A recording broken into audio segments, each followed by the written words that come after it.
আমি আসছি তোমার কাছে, এবার তুমি দেখবে।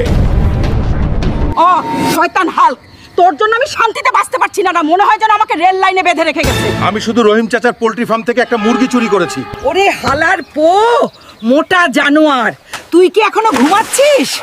কি হয়েছে দিদা?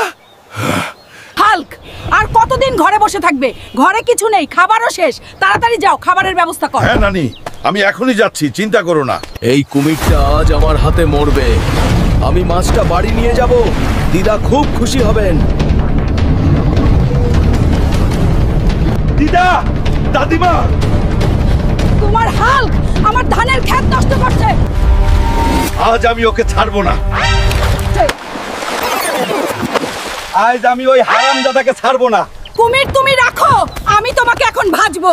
দাদি, আমাকে কিছু কেচাপ দাও।